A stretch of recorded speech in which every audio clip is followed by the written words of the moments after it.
Hello সবাইকে নমস্কার।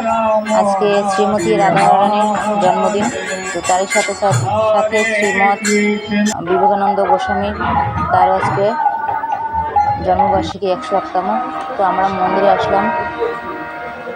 মন্দিরে এসে দেখি এখানে প্রচণ্ড গরম, মানে অনেক লোক, আর সেজন্য বাবুর গায়ের জামাটা খুলে নিয়েছি।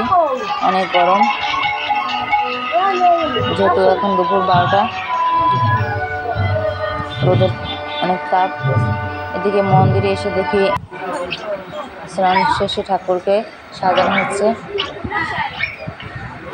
তারপর আরতি করা হবে, ঠাকুরকে মালা পরানো হচ্ছে। আর আমি বাবুকে নিয়ে বসেছিলাম এক পাশে। আর যেহেতু 101তম জন্মদিন, সেজন্য 101টা প্রদীপ ধরানো হয়েছে।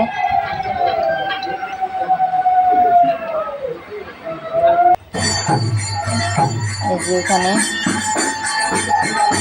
আর ফুল আছে, এখানে কিছু মোমবাতি আছে। এরপরে এক এক করে আরতি শুরু হয়ে গেল। যে মালা দিয়ে গুরুদেবকে বরণ করতেছে সখীরা, আর তাদের দেখতে খুব ভালোই লাগতেছিল, কারণ তারা আজকে শ্রীমতী রাধারানীর মতোই সেজেছিল। অবশ্য প্রচণ্ড গরম ছিল, তার মধ্যে তারা সেজেছিল, খুব কষ্ট ছিল। যাই হোক, তারপর তারা একটু রেস্ট নিয়ে তারপর আরতি করতেছিল। তো এখন অন্য একটা গানে আরতি হচ্ছে, আর আরতি দেখতে আমার খুব ভালোই লাগতেছিল। আমার সোনামাও দেখতেছিল। এত লোকের ভিড়, ভিডিওগুলো করতেও আমার একটু কষ্ট হচ্ছিল। এই যে বেলুন দিয়ে সাজানো ছিল চারপাশটা, অনেক সুন্দর, যেহেতু জন্মদিন বলে কথা। এরপরে ওদিকে প্রসাদ তারও ব্যবস্থা ছিল। ওইদিকে আরতি চলতেছিল, আরতি দেখতেছিলাম।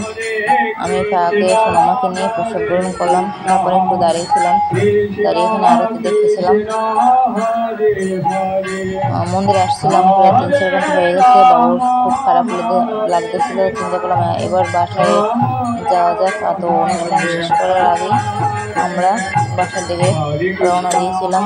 কিন্তু আজকের অনুষ্ঠানের এই নাচগুলোই খুব ভালো লাগতেছিল আমার কাছে, আর সাজগুলো খুব ভালো হয়েছিল। আজকে বেশ আনন্দের মধ্যে যে দিনটা কেটেছিল আমার।